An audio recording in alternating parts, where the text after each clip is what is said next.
آتے ہوں ہاں کرتے تھے. پتہ چل گیا کہ اسلام قبول کر لیا ہے. اب جب میں گھر آیا تو میرے ابا نے کہا کہ گیٹ آؤٹ فرام ہیئر. اب کیا لینے کے لیے آئے ہو؟ اسلام قبول کر لیا تو دفع ہو جاؤ, اب ہماری جان چھوڑ دو. حضرت مسیح نے نماز پڑھی, حقیقت میں تو اصل مسیح ہم ہیں. جی بالکل, کیونکہ مسیح علیہ السلام نے فرمایا کہ ان اللہ ربی و ربکم فاعبدوہ ھذا صراط مستقیم. جی تو اس پہ تو ہم عمل کر رہے ہیں الحمدللہ. فرمایا کہ حضرت مسیح علیہ السلام تو ذبح کر کے کھایا کرتے تھے. خنزیر کو تو انہوں نے حرام قرار دیا ہے, شراب کو انہوں نے حرام قرار دیا ہے. داڑھی تھی حضرت مسیح علیہ السلام کی. جی بالکل ایسی. تو آج تو ہم پادریوں کو دیکھ رہے ہیں ان کی داڑیاں نہیں ہیں. میں ایک دن اپنی امی کو دیکھ رہا تھا تو میری امی میری طرف دیکھ کے حیرانگی سے فرمانے لگی کہ میری طرف دیکھ کے مسکرا کیوں رہے ہو؟ تو میں نے کہا کہ امی اسلام نے بتایا ہے کہ ماں باپ کی طرف مسکرا کے دیکھنا بھی عبادت کا درجہ ہے. تو میری امی نے کہا کہ بیٹا پہلے تو تم نے کبھی ایسی باتیں نہیں بتائی. تو میں نے کہا اماں میں پہلے مسلمان بھی کب تھا. جو لوگ اسلام قبول کر رہے ہیں جبرن تبدیلی مذہب کا, میں نے 2000 لوگوں کو اسلام قبول کرایا, ایک کیس میرے سامنے نہیں ہے کہ جس کو ہم نے جبرن یا اس نے کوئی شکایت کی ہو. ایک بات. دوسری بات کہ جو لوگ اسلام قبول کر رہے ہیں ان کے اوپر جو جبر کیا جا رہا ہے امت مسلمہ کو, ہمارے سرکاری اداروں کو, ہمارے قانون ساز اداروں کو, ہماری ایجنسیز کو, اس کے اوپر نوٹس لینا چاہیے کہ بھئی یہ کیا ہے. آپ فریڈم آف سپیچ کی بات کرتے ہیں, فریڈم آف ایکسپریشن کی بات کرتے ہیں, اگر انہوں نے اپنی آزاد مرضی سے اسلام قبول کر لیا تو پھر ان کو اپنی زندگی جینے کیوں نہیں دیتے. بسم اللہ الرحمن الرحیم. بھائی عبدالوارث جو 2006 میں عیسائیت سے اسلام کی طرف آئے تھے, یوتھ کلب والوں کے ذریعے ان سے میرا رابطہ ہوا تھا. میری بڑی خواہش تھی کہ ان کا ایک انٹرویو لیا جائے. اور آج کل پاکستان میں یہ بات بہت چل رہی ہے کہ جی غیر مسلموں کو زبردستی مسلمان کیا جاتا ہے, لہذا اس کے خلاف آواز اٹھانی چاہیے. یعنی اس پہ تو بات ہی نہیں ہو رہی کہ یہ کیا جاتا بھی ہے کہ نہیں کیا جاتا. غیر مسلموں کو زبردستی مسلمان کیا جاتا ہے یا نہیں کیا جاتا, ہونا تو پہلے اس پہ بحث چاہیے تھی نا کہ اس کے کوئی ثبوت ہو ہمارے پاس. لیکن جو اسلام دشمن قوتیں بڑی ہوشیار ہوتی ہیں, انہوں نے بات یہاں سے شروع کی ہے کہ اس کے خلاف آواز اٹھانی چاہیے کہ ایسا کیوں ہو رہا ہے. یعنی وہی بات ہو گئی نا جب زلیخا نے حضرت یوسف علیہ السلام کو ورغلایا اور جب دونوں دروازے کی طرف بھاگے تو زلیخا کا شوہر جو تھا وہ سامنے کھڑا ہوا, اس نے یہ منظر دیکھا تو زلیخا نے کیا کہا کہ ما جزاء من اراد باہلک سوءا, کہ آپ بتائیے کہ جو آپ کی بیوی کے ساتھ غلط سوچے, غلط کرنے کی کوشش کرے, اس کی سزا کیا ہونی چاہیے. چلاکی یہ کی اس نے یہ بحث ہی بدل دی کہ بھئی پہلے یہ تو تحقیق ہوئی غلط کون کر رہا تھا, یہ کر رہی تھی کہ وہ کر رہے تھے. لیکن اس نے کیا کیا, اس نے ہوشیاری میں نا یہ بات شروع کر دی کہ آپ یہ بتائیے کہ جو آپ کی بیوی کے ساتھ غلط سوچتا ہے, غلط کرنے کی کوشش کرتا ہے, اس کی سزا کیا ہونی چاہیے. تو یہ ہوشیار لوگوں کا کام ہے کہ وہ پہلا جو مقدمہ ہے نا اس کو پی جاتے ہیں کہ پہلے اس پہ بحث ہو کہ غلط کون کر رہا ہے. تو ہم جو یہاں مشاہدہ کر رہے ہیں کتنے غیر مسلم اسلام قبول کرتے ہیں, ان کو ان کے گھر والوں کی طرف سے ان پہ دباؤ ہوتا ہے, قتل کی دھمکیاں دی جاتی ہیں کہ تم مذہب کیوں چھوڑ رہے ہو. میرے پاس ایسے درجنوں واقعات ہیں, اور پاکستان میں بھی ہیں, انڈیا سے بھی خبریں آتی رہتی ہیں کہ کوئی لڑکی مسلمان ہوئی ہے تو اس کے والدین نے, اس کے خاندان نے دھمکی دی کہ ہم تمہیں قتل کر دیں گے. پاکستان میں بھی ہندو آئے, مسلمان ہوئے, عیسائی آئے, اور ان پہ دباؤ ہوتا ہے, ان پہ دھمکیاں ہوتی ہیں. لیکن میں نے آج تک نہیں دیکھا کہ کسی مسلمان نے کسی ہندو یا عیسائی یا کسی سکھ کو کہا ہو کہ آپ اسلام قبول کر لیں ورنہ ہم یہ کر دیں گے, ورنہ ہم یہ کر دیں گے. ہم بھی یہاں زندگی ہماری گزری ہے, میں نے آج تک نہیں دیکھا. تو یہ ایک پروپیگنڈا ہو رہا ہے اسلام کے خلاف, پاکستان کے خلاف, مسلمانوں کے خلاف کہ زبردستی یہاں مسلمان بنایا جاتا ہے. بالکل غلط ہے یہ, کوئی زبردستی مسلمان نہیں بنایا جاتا. آپ کے سامنے آج ہم عبدالوارث بھائی کا انٹرویو لیتے ہیں, ان سے بھی ہم تھوڑی معلومات لیتے ہیں کیونکہ غیر مسلم طبقوں میں ان کا بہت رہنا رہا ہے, بہت دفعہ یہ رہے ہیں. تو پہلے تو میں ان کے اسلام کا واقعہ سنتا ہوں, آپ کو بھی سناتا ہوں, تاکہ ہمیں پتہ چلے کہ ان پہ کتنا دباؤ تھا اور اس خبر میں کتنی صداقت ہے. السلام علیکم ورحمۃ اللہ وبرکاتہ. تو آپ سب سے پہلے یہ بتائیں نا, آپ ماشاءاللہ 2006 میں مسلمان ہوئے, تو کیا ہوا تھا جی؟ کس نے کوئی بندوق شندوق رکھی تھی یا کوئی بم بم دکھایا تھا, کیا تھا جی؟ اصل واقعہ یہ ہے کہ میں تو ایک اچھا عیسائی بننا چاہتا تھا جی. اچھا عیسائی بننے کے لیے جب میں نے اپنی مذہبی تعلیمات کا مطالعہ کیا. آپ رہتے کہاں تھے؟ لاہور میں؟ میں لاہور سے, لاہور میں میرا تعلق ہے لاہور سے. اور جب یعنی ایک اچھا عیسائی بننے کے لیے میں نے اپنے پیر سے پوچھا کہ سر مجھے کیا کرنا چاہیے, تو انہوں نے کہا آپ کو مسیح علیہ السلام کی تعلیمات کا مطالعہ کرنا چاہیے, بائبل کو اچھے سے پڑھنا چاہیے, اس کے مطابق زندگی بسر کرنی چاہیے. جی. تو جب میں نے مسیحی تعلیمات کا مطالعہ کرنا شروع کیا تو پہلی بار شعور کی نگاہ سے میں نے بائبل کا مطالعہ کیا، وگرنہ ہم بھی جو ایک وراثت میں عقیدہ ملا تھا ابن اللہ کا اور تثلیث کا عقیدہ اور کروسیفیکیشن کا، تو اس کے مطابق چل رہے تھے. لیکن جب شعور کی نگاہ سے مسیح علیہ الصلوۃ والسلام کی تعلیمات کا مطالعہ کیا تو پتہ چلا کہ مسیح خدا کا بیٹا ہے. پھر پتہ چلا کہ مسیح خود ہی خدا ہے. پھر پتہ چلا کہ آدم علیہ السلام سے جو لغزش ہوئی تھی اس کی پاداش میں مسیح علیہ الصلوۃ والسلام کو صلیب پر چڑھا دیا. تو یہ وہ عقائد و نظریات ہیں کہ جن کو باغور جب ان کا مطالعہ کیا جائے تو پتہ چلتا ہے کہ یہ نہ عقل پہ پورے اترتے ہیں اور نہ یہ جسٹس پہ پورے اترتے ہیں، یہ زیادتی ہے. تو مختصر یہ عیسائیت کا مطالعہ. دیکھیں ابھی ہم نے آپ کو یہاں اسلام کی تبلیغ یا عیسائیت کو غلط قرار دینے کے لیے نہیں بٹھایا ہوا. یہ بہت سے عیسائی بھی آپ کا پروگرام دیکھیں گے. ابھی تو ہم نے صرف آپ سے یہ سننا ہے کہ یہ بات کتنی حقیقت ہے کہ لوگ ہم عیسائیوں کو زبردستی مسلمان کرتے ہیں یا ہندوؤں کو زبردستی مسلمان کرتے ہیں. اس میں کوئی صداقت نہیں ہے. اچھا، یہ ان کی عادت ہے ماشاءاللہ، چونکہ ابھی یہ بڑے توحید پرست ہو گئے ہیں نا، تو باتوں باتوں میں توحید بیان کرنا شروع کر دیتے ہیں. یہ آٹو پہ ہو گئے ہیں یہ. تو وہ یہ تھا کہ جب اپنے عقائد و نظریات کا جائزہ لیا اور اس کے بعد اللہ سبحانہ و تعالیٰ کی توفیق سے اسلام کا جب مطالعہ کیا تو اسلام کا مطالعہ کرنے کے بعد اسلام کے مطالعے کے لیے کون سی کتابیں پڑھیں، کس کے پاس گئے؟ اسلام کے لیے سب سے پہلے میں نے مولانا ہمارے نعیم الدین صاحب جامع مدنیہ قدیم والے جی، جو استاد جی مولانا مفتی حسن صاحب کے بھی استاد ہیں. جی جی، مفتی حسن صاحب جو یہاں لاہور میں جو جامعہ اشرفیہ والے ہیں، 4 شادیاں ہیں. نہیں، جامعہ اشرفیہ والے نہیں ہیں، جامعہ مدنیہ جدید والے ہیں. جامعہ محمدیہ میں بھی پڑھاتے ہیں استاد جی، جامعہ مدنیہ جدید میں بھی پڑھاتے ہیں. صحیح. ایک مفتی حسن صاحب جو مشہور ہیں 4 شادیوں والے.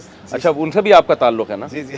ان سے کیا تعلق ہے ذرا وہ بھی جلدی سے بتا دیں نا. جی استاد جی ہمارے سرپرست ہیں، میرے استاد جی بھی ہیں الحمدللہ. وہ جو آپ ادارہ چلا رہے ہیں جس میں غیر مسلموں کو تعلیم دی جاتی ہے، اس کی سرپرستی وہ کر رہے ہیں. اچھا، 4 شادیوں سے ان کی بھی نسبت ہے ماشاءاللہ. چلیں آگے چلیں. جی جی، یہ آج لوگوں کو پتہ چلے گا، اس سے پہلے شاید لوگوں کو پتہ نہیں تھا. صحیح. تو اللہ سبحانہ و تعالیٰ کی توفیق سے جب اسلام کا مطالعہ ڈاکٹر اسرار رحمہ اللہ کا میں نے جو ہے وہ زمانہ عیسائیت میں ان کے دروس سنے، ان سے ملاقاتیں کی، کچھ سوالات تھے، اعتراضات تھے، اشکالات تھے.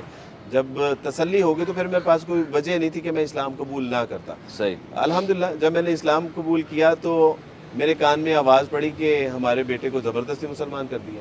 میرے والدین کی طرف سے جی میرے والدین کی بھی مجھے کان میں آواز پڑی کہ ہمارے بچے کو مسلمانوں نے جبراً اسلام قبول کر دیا. بالکل ایسے ہی تھا کہ ایک شخص کو کہا کہ بھئی اس نے کہا کہ آپ کی شادی ہے، دوسرے نے کہا آپ کی شادی ہے، تیسرے نے کہا آپ کی شادی ہے.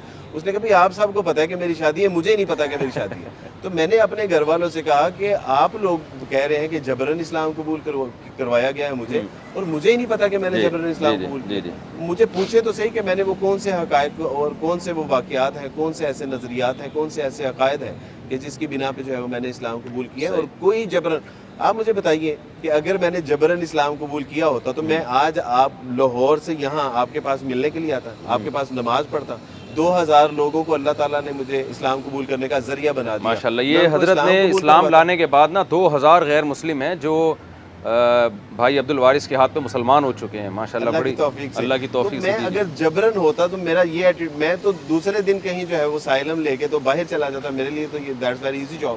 تو یہ تو میرے لیے کوئی مسئلہ ہی نہیں تھا.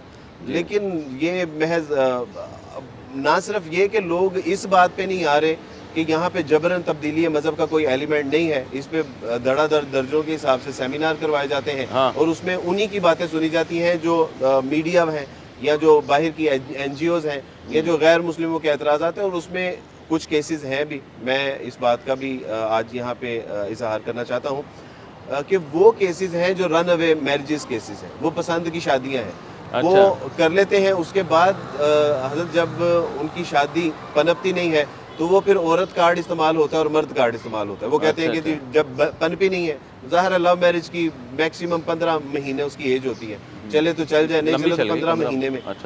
لیکن جب وہ اس طرح کے انسیڈنٹ ہوتے ہیں تو اس وقت یہ عورت اور مرد کارڈ استعمال ہوتا ہے یا مذہب. یعنی وہ حقیقت میں مذہب تبدیل نہیں ہو رہا ہوتا، وہ لویریا ہوا ہوتا ہے. اصل میں ایک بیماری ہے لیوریا، ملیریا سے ملتی جلتی. وہ لیوریا کی بیس پہ ہوتا ہے تو پھر اس میں کیس یہ بنا دیا جاتا ہے کہ جی یہ تو بجائے یہ کہ اس کا جو ہے وہ کوئی. میں یہاں ماڑی پور میں رہتا تھا پہلے، تو وہاں ایک علاقہ ہے قریب میں گریکس، وہاں کرسچن لوگ بہت ہیں.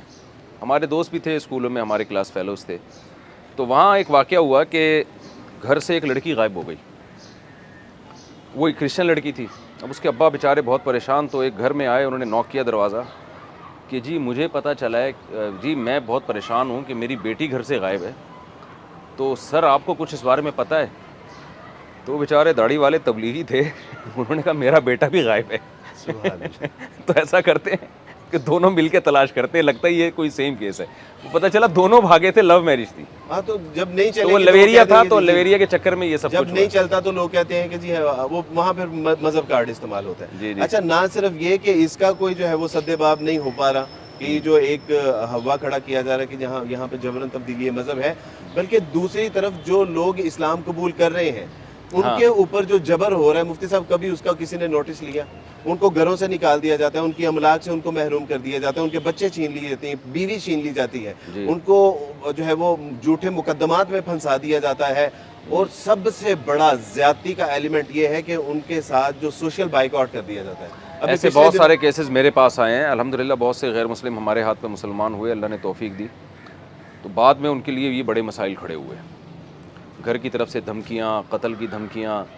پھر ہم نے ان سے کہا کہ بھائی بنوری ٹاؤن جاؤ، فلاں جگہ جاؤ، کچھ ایسے ادارے ہیں، لیکن اب ظاہر ہے ایک خاص طور پہ ایک بڑے گھر کا آدمی جب اسلام قبول کرتا ہے تو اس کے لیے اب اندرون سندھ جا کے کسی ادارے میں رہنا، یا وہ اب تو ظاہر ہے یہ تو جو لوگوں نے جو ناممکن سا ہوتا علماء ہے۔ نے کچھ ایسے ادارے بنائے ہوئے ہیں، تو وہ اس کے اسٹینڈرڈ سے اس کو بہت زیادہ نیچے آنا پڑتا ہے۔ بالکل صحیح بات ہے، بالکل یہ صحیح بات بہت ایک بڑا مسئلہ ہے۔ ہم نے ان کے والدین سے بھی بات کر کے دیکھی، یہ بھائی کیا اس میں آپ کو کیا مسئلہ کیا آ رہا ہے؟ یہ آپ کی پہلے سے زیادہ فرما برداری کرے گا۔ ہے۔ الحمدللہ اسلام نے حکم دیا نا کہ والدین اگر مشرک بھی ہوں تو وَلَا تم نے تَقُل لَهُمَا اُفٍّ۔ اف کہنے کی اجازت نہیں ہے ان کو، تو آپ کیوں اتنی ایک ٹینشن لے رہے ہیں؟ میں اللہ سبحانہ تعالیٰ کی توفیق سے، آپ کہیں گے کہ آپ تبلیغ کر رہے ہیں، میں نے جب اسلام قبول کیا تو میری امی مجھ سے بات کرنا چھوڑ دی۔ دین آئی واز ان دبئی، میرے ابا فون اٹھاتے ہوں ہاں کرتے تھے، پتہ چل گیا کہ اسلام قبول کر لیا ہے۔ اب جب میں گھر آیا تو میرے ابا نے کہا کہ گیٹ آؤٹ فرام ہیئر، اب کیا لینے کے لیے آئے ہو؟ اسلام قبول کر لیا تو دفع ہو جاؤ، اب ہماری جان چھوڑ دو۔ تو اس وقت مجھے پتا چلا کہ یہ اسلام قبول کرنے کا پہلا جو میرے اوپر ایک سوشل ایک آپ نے جواب میں کیا کہا؟ میں نے جواب میں ان سے کہا کہ ابا میں آپ کے دست شفقت سے اگر محروم کر دیا گیا تو میں کہاں جاؤں گا؟ میں کہیں بھی مسجد میں چلا جاتا، by profession I was a goldsmith اسمتھ، سنار کا میرا جو ہے وہ کام تھا، میں کہیں، لیکن میں نے ان سے الگ ہونا مناسب نہیں سمجھا۔ بس آپ کو یہی کہنا چاہیے تھا جو کہا ہوگا آپ نے کہ اب تو مجھے آپ سے تعلق قائم کرنے کا حکم میں خدا کی اصل طرف میں سے وہ ہے۔ بتانے لگا ہوں آپ اب تو مجھے آپ سے پہلے سے زیادہ اچھا سلوک کرنا میں نے ابا سے کہا کہ ابا میں آپ کی دست شفقت سے محروم نہیں ہونا چاہتا، اور میں نے دو آنسو بہائے۔ پیچھے سے میری اماں نے کہا کہ اچھا چلے بچہ دبئی سے آیا ہے، اتنی دور سے آیا ہے، بیٹھ کے بات کرتے ہیں۔ اندر گئے، اس کے بعد پھر میں باہر نہیں نکلا۔ میں ایک دن اپنی امی کو دیکھ رہا تھا تو میری امی میری طرف دیکھ کے حیرانگی سے فرمانے لگی کہ میری طرف دیکھ کے مسکرا کیوں رہے ہو؟ تو میں نے کہا کہ امی اسلام نے بتایا ہے کہ ماں باپ کی طرف مسکرا کے دیکھنا بھی عبادت کا درجہ ہے۔ صحیح۔ تو میری امی نے کہا کہ بیٹا پہلے تو تم نے کبھی ایسی باتیں نہیں بتائی۔ صحیح۔ تو میں نے کہا اماں میں پہلے مسلمان بھی کب تھا؟ صحیح۔ تو الحمدللہ اس کے بعد وہ میری والدہ محترمہ عیسائی تھی، میں جمعے والے دن جب آفس سے جا رہا ہوتا تھا تو میں نے امی سے کہا امی پینٹ شرٹ نکال، تو میری امی کہتی آج جمعہ ہے، شلوار قمیض پہن کے جاؤ۔ تو یعنی اللہ کے رسول صلی اللہ علیہ وسلم جو ہمیں اخلاق حسنات سکھائے ہیں، جب ہم وہ اپنے مسیحی برادری کے ساتھ، اپنے ماں باپ بہن بھائیوں کے ساتھ کرتے ہیں۔ آج میری ماں سب بچوں سے زیادہ مجھ سے محبت کرتی ہے، میری بہنیں سب بہنوں بھائیوں سے مجھ سے محبت کرتی ہیں، اور میرے بھائی سب بھائیوں سے مجھ سے، تو یہ اسلام کی نعمت ہے۔ تو میں سمجھتا ہوں کہ یہ ویسے آپ کے توسط سے میں لوگوں کو بتانا چاہتا ہوں، بہت سے ہمارے عیسائی برادری بھی سن رہی ہوگی کہ اسلام کے جو سب سے زیادہ قریب ہے کرسچینٹی ہے۔ جی بالکل، اور آپ نے پڑھا ہے قرآن مجید میں کہ وَلَتَجِدَنَّ أَقْرَبَهُمْ مَوَدَّةً لِلَّذِينَ آمَنُوا الَّذِينَ قَالُوا إِنَّا نَصَارَى، کہ آپ اسلام اور مسلمانوں کے سب سے زیادہ جو کلوز پاؤ گے، قریب پاؤ گے، وہ لوگوں کو جو کرسچن ہیں، عیسائی ہیں، تو اسلام کے سب سے زیادہ قریب ہیں۔ اور بالکل ایسا اہل کتاب میں یا کسی بھی مذہب کی اگر اسلام نے تعریف کی ہے ان مذہب والوں کی، تو وہ کرسچن ہیں جن کی قرآن نے بہت زیادہ تعریف کی ہے۔ دیکھیں کہ رات کو اللہ کے حضور اٹھ کے گریہ زاری کرتے ہیں سب سے زیادہ مائدہ میں، ذَلِكَ بِأَنَّهُم مِّنْهُمْ قِسِّيسِينَ وَرُهْبَانًا وَأَنَّهُم لَا يَسْتَكْبِرُونَ، ان میں کبر نہیں ہوتا، تکبر نہیں ہوتا، اس طرح کی بہت ساری چیزیں۔ بلکہ آپ کی بات کی تائید کرتے ہوئے میں ایک عرض کر دوں کہ پوری دنیا میں جن لوگوں کی سب سے بڑی تعداد ہے اسلام قبول کرنے والوں کی، وہ مسیحی ہی ہیں۔ جی جی، مسیحی، والحمدللہ، اور اس کی وجہ یہ ہے کہ وہ بہت زیادہ قریب ہیں۔ صرف ایک بات پہ اختلاف ہے کہ مسیح علیہ الصلوۃ والسلام جو ہے وہ آخری نبی ہیں، یا محمد صلی اللہ علیہ وسلم آخری نبی ہیں۔ اور وہ ہے نا جب تعالوا الی کلمۃ سواء بیننا و بینکم، الا نعبد الا اللہ، یہ توحید ہے جس کی طرف ہم وہی حضرت عیسیٰ کی دعوت بھی وہی ہے. اور پھر مسیح علیہ الصلوۃ والسلام نے بھی یہی فرمایا تھا. جی آپ سے پوچھا کہ اے استاد تورات کا سب سے بڑا حکم کیا ہے؟ تو مسیح علیہ السلام نے فرمایا کہ تورات کا سب سے بڑا حکم یہ ہے کہ خداوند تیرا خدا ایک ہی خدا ہے جس کو اپنے پورے دل دیکھیں مسیح علیہ السلام کی تعلیمات پر تو ہم عمل کرتے ہیں. تو میں نے تو حضرت کہا مسیح نے روزہ رکھا, آج آپ کا بھی روزہ ہے, ہمارا بھی روزہ ہے افطاری کے لیے آپ بیٹھے میں ہوئے تو لوگوں سے کہتا ہوں کہ میں حضرت سچا مسیح نے نماز پڑھی, حقیقت میں تو اصل مسیح ہم ہیں. جی بالکل, کیونکہ مسیح علیہ السلام نے فرمایا کہ ان اللہ ربی و ربکم فاعبدوہ ھذا صراط مستقیم. جی تو اس پہ تو ہم عمل کر رہے ہیں الحمدللہ. فرمایا کہ حضرت مسیح علیہ السلام تو ذبح کر کے کھایا کرتے تھے, خنزیر کو تو انہوں نے حرام قرار دیا ہے, شراب کو انہوں نے حرام قرار دیا ہے. داڑھی تھی حضرت مسیح علیہ السلام کی. جی بالکل ایسے ہی. تو آج تو ہم پادریوں کو دیکھ رہے ہیں ان کی داڑیاں نہیں ہیں.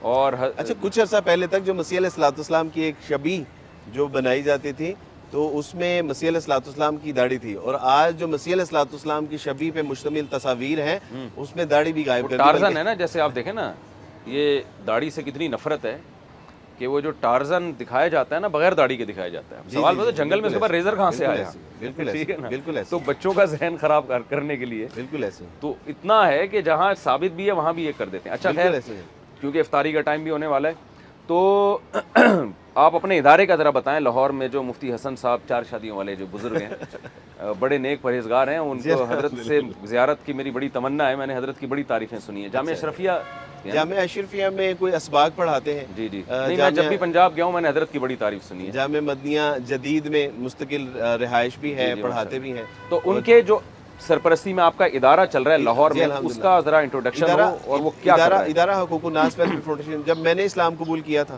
تو میں پڑھنا چاہتا تھا, لیکن ہمارے مدارس تو تھے جہاں 7-8 سال کا کورس ہوتا تھا, لیکن کوئی ایسا نہیں تھا کہ جو specifically designed for the new Muslim, جو نیو مسلم کے لیے ڈیزائن ہو, جہاں ان کے ذہنی ساخت کو پیش نظر رکھتے ہوئے ان کی تعلیم و تربیت, ان کے معاشی, معاشرتی اور سماجی مسائل. تو اللہ سبحانہ و تعالیٰ کی توفیق سے 2009 میں ڈاکٹر اسرار صاحب کے یہاں پڑھنے کا موقع ملا. اس کے بعد 2010 میں پھر اس ادارے کی بنیاد رکھی, اور اس ادارے کا جو بنیادی مقصد اور کام ہے وہ یہ ہے کہ جو لوگ غیر مسلموں میں دعوت و تبلیغ کا کام ہے, غیر مسلموں کے اعتراضات, ان کے سوالات, ان کے اشکالات, ان کے جواب دیتے ہیں جو بھی اویلیبل سورسز ہیں. اور تیسرا یہ کہ جو لوگ اسلام قبول کرتے ہیں ان کی تعلیم و تربیت, ان کے معاشی, معاشرتی اور سماجی مسائل کو پھر ہم یہاں پہ گڈ الحمدللہ. تو میں اگر آپ کے ادارہ کو دیکھنا چاہوں, میرے لیے سعادت کی بات ہوگی, میرے لیے سعادت کی بات ہوگی. تو انشاءاللہ ہم آ کے وزٹ کریں گے, دیکھیں گے انشاءاللہ کیا کام کر رہے ہیں, کیونکہ ہمارے لیے بڑا مسئلہ یہ ہوتا ہے کہ جو غیر مسلم آتے ہیں تو سمجھ میں نہیں آتا ان کو ہم کیا کیسے گائیڈ کریں. جی بالکل, ایک دم سے تو 4 شادیوں پہ نہیں آئے گا نا وہ. حضرت اس میں بیسک چیزوں پہ آئے گا, پھر آہستہ آہستہ. اچھا آپ کی کتنی شادی؟ میری 2 ہیں الحمدللہ. دیکھ لیں یار, یہ بھی 2 رکھ کے بیٹھے ہیں. اور اللہ کی توفیق سے جب میں نے دوسری شادی کی تو اہلیہ تھوڑی. اچھا آپ یہ بتائیں, جب آپ نے اسلام قبول کیا اس وقت میرڈ تھے آپ؟ نہیں, میری شادی. اچھا اس کے بعد؟ جی الحمدللہ. اس کے بعد ہمارے استاد جی مولانا محمد عرفان صاحب ہیں مرغزار والے, ان کے توسط سے, مرغزار والے, تو ان کے توسط سے جو ہے وہ پہلی شادی ہوئی. اچھا, استاد جی کے مدرسے میں وہ پڑھتی تھی, استاد جی نے مجھے اپنا بیٹا بنایا ہوا تھا تو میری شادی کی ذمہ داری انہوں نے لی. اور پھر میری دوسری شادی میری پہلی اہلیہ محترمہ نے کروائی. زندہ باد ہو گیا. اور ہمارا اصل میں ٹائم بھی بہت تھوڑا رہ گیا, افطار کا ٹائم ہے نا. جی جی. تو میں چاہ رہا ہوں جلدی ہم, کیونکہ ان کا سفر اصل میں آئے ایسے ٹائم پر ہیں تو جانا ہے آپ نے سفر پہ. جی جی. اور میرے بھی پھر تراویح کے بعد بیانات کے اللہ تعالیٰ آپ کو جزائے کثیر عطا فرمائے. بس سر دست یہی اصل میں عرض کرنا. مجھے کب سننا شروع کیا آپ نے؟ میں نے اس وقت سننا شروع کیا جب میری دوسری شادی کے حوالے سے کچھ مسائل سامنے. اچھا مسائل جب سامنے آئے تھے. اور میری اہلیہ نے بھی تبھی سننا شروع کیا جب وہ پریشان. کس سن میں؟ تو یہ میرا خیال ہے 2018 کی بات ہے. 2018. جی الحمدللہ. تو صرف شادیاں ہی سنی آپ نے, اس کے علاوہ نہیں؟ میں نے اس کے علاوہ بہت کچھ سنا ہے الحمدللہ. ہمارے پیر و مرشد ہیں, ہمارے بڑے ہیں. یوتھ کلب والوں سے کیسے رابطہ ہوا؟ الحمدللہ علی بھائی توحا سے جو ہے وہ, چونکہ لاہور میں ہمارا سفر اکٹھے شروع ہوا تھا 2010 میں, ہماری آرگنائزیشن 2010-11 میں ان کی یوتھ کلب, تو پھر ان کے ہاں آنا جانا, کچھ لیکچرز وغیرہ بیانات وہاں پہ ہوتے ہیں. Very good. وہ ہمارے یہاں آتے ہیں, ہم ان کے یہاں آتے ہیں. تو الحمدللہ یہ میرے لیے امتیاز کرنا مشکل ہے کہ یوتھ کلب اور حقوق الناس ویلفیئر فاؤنڈیشن یہ کوئی ایک ادارہ ہے یا 2 ادارے, لیکن الحمدللہ وہ بڑے اچھے لوگ, بڑا بھلا کام کر رہے ہیں. اور آپ کی تعریفیں جو میں نے ان سے سنی ہیں الحمدللہ, اچھا بہت ماشاءاللہ, ہم جیسے نالائقوں کو انہوں نے اس قابل سمجھا. جو آپ نے وسعت قلبی کا مظاہرہ کیا ان کے پلیٹ فارم پہ الحمدللہ. اچھا ابھی آپ کیا پیغام دینا چاہتے ہیں پاکستانیوں کو بھی اور مسلمانوں کو بھی اور غیر مسلموں کو بھی؟ حضرت سر دست یہ کہ کنتم خیر امت اخرجت للناس تأمرون بالمعروف وتنہون عن المنکر، دعوت دین کا پیغام ہمارا مقصد وجود ہے. جب تک یہ کام کرتے رہیں گے امت مسلمہ کا وجود سالم رہے گا، وگرنہ ہماری بقا کی کوئی ضمانت نہیں ہے. ایک بات. دوسری بات یہ ہے کہ پاکستان میں نہ صرف یہ، میں نے ایک بچی سے کہا کہ بیٹا آپ کو جبراً اسلام قبول کروایا گیا. انہوں نے کہا کہ آپ جبراً اسلام کی بات کرتے ہیں، ہمیں کسی نے اسلام کی دعوت تک نہیں دی کبھی. تو یہ کہ جو لوگ اسلام قبول کر رہے ہیں جبراً تبدیلی مذہب کا، میں نے 2000 لوگوں کو اسلام قبول کرایا، ایک کیس میرے سامنے نہیں ہے کہ جس کو ہم نے جبراً یا اس نے کوئی شکایت کی ہو. ایک بات. دوسری بات کہ جو لوگ اسلام قبول کر رہے ہیں ان کے اوپر جو جبر کیا جا رہا ہے امت مسلمہ کو، ہمارے سرکاری اداروں کو، ہمارے قانون ساز اداروں کو، ہماری ایجنسیز کو، اس کے اوپر نوٹس لینا چاہیے کہ بھئی یہ کیا ہے. آپ فریڈم آف سپیچ کی بات کرتے ہیں، فریڈم آف ایکسپریشن کی بات کرتے ہیں، اگر انہوں نے اپنی آزاد مرضی سے اسلام قبول کر لیا تو پھر ان کو اپنی زندگی جینے کیوں نہیں دیتے. اور تیسری بات یہ کہ حضرت یہ جو جلے کٹے لوگ، پھٹے پرانے لوگ اور اپنا آپ سب کچھ قربان کر کے اسلام میں داخل ہو رہے ہیں، یہ امت مسلمہ کی رسپانسبلٹی ہے. اگر ہم نے ان کو اپنا کندھا پیش نہ کیا کہ اس پہ سر رکھ کے رو لیں، اگر ہم نے ان کے سر پہ دست شفقت نہ رکھا تو یہ اسلام قبول کرنے کا سلسلہ شاید ختم ہی نہ ہو جائے. اس لیے میری اور آپ کی ذمہ داری، اور آپ کے توسط سے اتنے بڑے جو ہے وہ میڈیا پلیٹ فارم کے آپ نے بات کرنے کا موقع دیا، تو آپ کے توسط سے میں یہ عرض کرنا چاہتا ہوں کہ یہ آپ کے بہن بھائی ہیں. آپ کو چاہیے کہ انصار کا کردار ادا کریں ان مہاجرین کے لیے کہ جو اپنا سب کچھ اللہ کے لیے چھوڑ چھاڑ کے دین اسلام میں داخل ہو جاتے ہیں. بس ایک آخری سوال آپ سے میرا یہ کہ بعض دفعہ کوئی غیر مسلم آتا ہے، وہ اسلام کہتا ہے میں قبول کرنا چاہتا ہوں، لیکن قرائن سے لگتا ہے کہ یہ شاید سب کی بات نہیں، بہت تھوڑے لوگ ہوتے ہیں اس طرح سے، ایسا لگتا ہے کہ ان کا اس کا کوئی مقصد ہے چندہ لینا یا کچھ اس طرح کا. کچھ ایسے کیسز میرے پاس ہوئے ہیں کہ وہ ایک مسجد چلا گیا، وہاں بھی اسلام قبول کیا، پھر ادھر آ کے دوبارہ اسلام قبول کیا، اس مسجد میں جا کے دوبارہ اسلام قبول کیا. تو ایسے لوگوں کو ہم کیسے جج کر سکتے ہیں کہ یہ اسلام نہیں قبول کر رہا؟ یہ تو ایک ہو سکتا ہے پہلے سے مسلمان ہو، وہ غیر مسلم ہو ہی نہیں، وہ بس شو کر رہا ہو کہ جی. تو یہاں بڑا کنفیوژن ہو جاتی ہے. ایک بات تو یہ ہے کہ حضرت ابھی تک کا کوئی گیجٹ ہمارے پاس نہیں ہے کہ ہم دوسرے کا ایمان چیک کر سکیں. وہ ہے صحابی کہ اگر حشر والے دن یہ مقدمہ کھول دیا تو کیا جواب دو گے اللہ کے یہاں. ایک بات تو وہ سامنے رکھنی چاہیے. دوسری بات، اگر کوئی مساجد میں آ کے تقاضا کر رہا ہے تو اللہ کا واسطہ ہے کہ ہم لوگوں کو ذمہ داری کا مظاہرہ کرنا چاہیے. اگر وہ کہہ رہا ہے کہ میرا کرایہ ان پیڈ ہے تو ہم اس کے گھر اگر ہم اتنا جذبہ رکھتے ہیں تو تحقیق کر کے اس کی دکان پہ اس کا جو ہے وہ کوئی لون پے کر دیں، اس کے کرایہ دے دیں. اگر ہم اس کو 500,000 روپے دے کے یہ سمجھتے ہیں کہ میری رسپانسبلٹی پوری ہو گئی تو ہم بیگر بنا رہے ہیں، مسلمان نہیں بنا. بھکاری نہیں بنانا ہم نے کسی کو.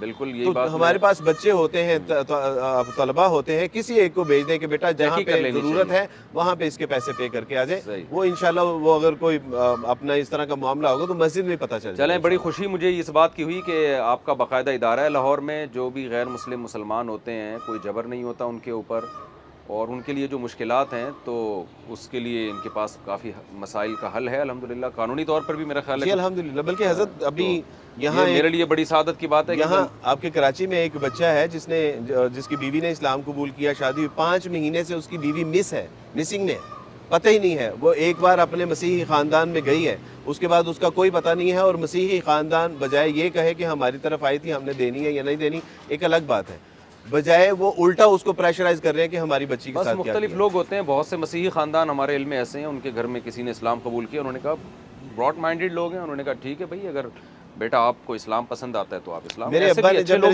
بہت سارے چھوٹے بھائی نے جب اسلام قبول کرنا تھا تو اس نے ابا سے مشورہ کیا، اور میرے ابا نے کہا کہ اگر میرے بڑے بیٹے جیسا مسلمان بننا ہے تو پھر میں تمہیں روکنے کی جرت نہیں کر سکتا. ماشاءاللہ. تو یہ ان کو فخر تھا کہ ان کا بیٹا اور ان کے خاندان میں الحمدللہ. اللہ بہت جزائے خیر دے. بہت خوشی ہوئی. اور افطار کا ٹائم ہو رہا ہے، ہمارا پکوڑے ہمارا بھی انتظار کر رہے ہیں، آپ کا بھی انتظار کر رہے ہیں. اللہ آپ سے راضی ہو. بہت شکریہ. بارک اللہ. اللہ آپ کو دین پہ استقامت دے اور ہمیں بھی عبرت حاصل کرنے کی توفیق دے. اللہ قربانی تو آپ لوگوں کی ہے جو خاندان سے کنورٹ ہوئے اور یہ سب پیدا ہی مسلمانوں کے گھروں میں ہوئے ہیں. ہمیں اللہ نعمت کی قدر کی توفیق عطا فرمائے. جزاکم اللہ جی. السلام علیکم.